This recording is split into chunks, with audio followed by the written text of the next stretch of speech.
ছজন ছাত্র আমার সামনে গিয়ে পৌঁছায় এবং তারা আমাদের সমাজের সম্বন্ধে কিছু আমাকে অবগত করা।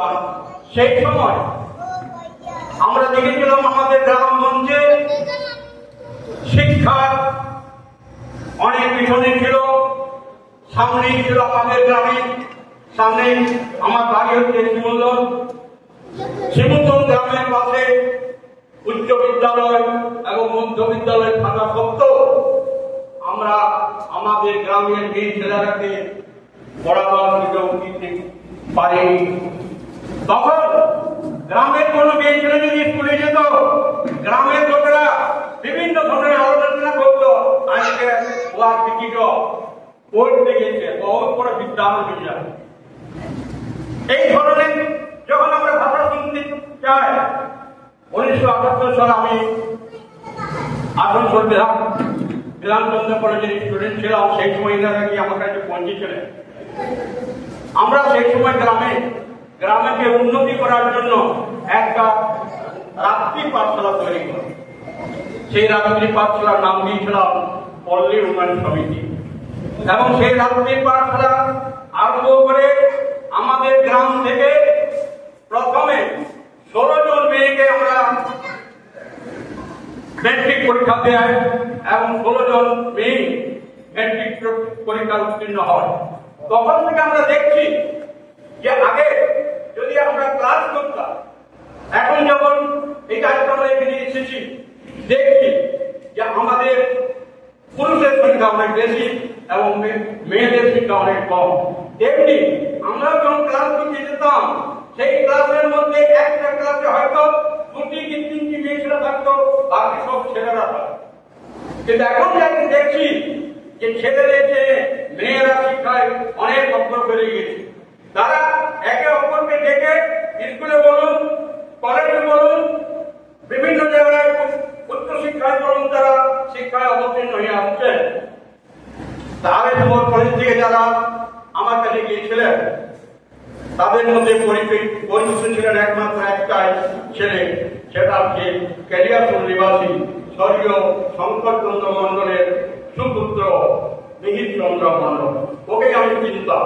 তার সাথে গিয়েছিলেন, এখন আপনাদের মঞ্চের সামনে বসে আছেন জয়চন্দ্র সমিতির সংস্থাপক শঙ্কর মন্ডল,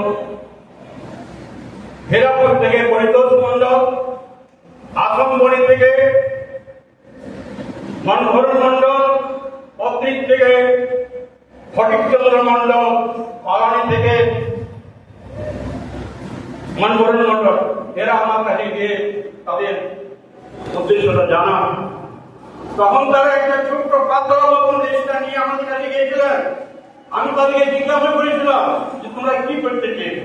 তুমি যে আমরা পল্লী উন্নয়ন সমিতি করি। তখন আমি যেখানে বসেছিলাম, আমার মাথা উঁচুতে আমাদের পল্লী উন্নয়ন সমিতির জানাটা লাগানো ছিল। ভাই আমরা পল্লী উন্নয়ন সমিতি করি। তুমি আমার খুব খুশি লাগে, ঠিক আছে তোমরা করো। এই সাথে করার সাথে সাথে তারা বিভিন্ন গ্রামে গ্রামে গঞ্জে গিয়ে আমাদের মন্ডল সমাজকে আগুহাইতা হয়ে আরামপুর কলেজের কতগুলো ছাত্রকে আমাদের মন্ডল সমাজকে জাগরণ করা। আজ সমাজ সংগঠন, সামাজিক সংগঠন এসেছে। আজকে আমাদের এই 20 জাতির মধ্যে এত হিংসা আছে যেটা বলতে লজ্জা লাগে যে আজকে যদি রঙের ভারতী সমাজের কাজ করছে, তা আমরা চাইব যে রঙের ভারতীকে কিভাবে নিচে নিয়ে আসে, তাকে আগে বাড়ানোর চেষ্টা করবো না, সেই তাকে আমরা ভাঙবার চেষ্টা করবো যাতে রঙের ভারতী আগ্রহ না হতে পারে। তেমনি আমাদের মন্ডল সমাজের মধ্যে আগ্রহ হিসেবে আজমুল কলেজের ছেলেরা এসেছিলেন, আর তার সাথে তাদের আগ্রহ পথ দর্শন করার জন্য যিনি আজ পর্যন্ত আমাদের মাঝখানে নেই।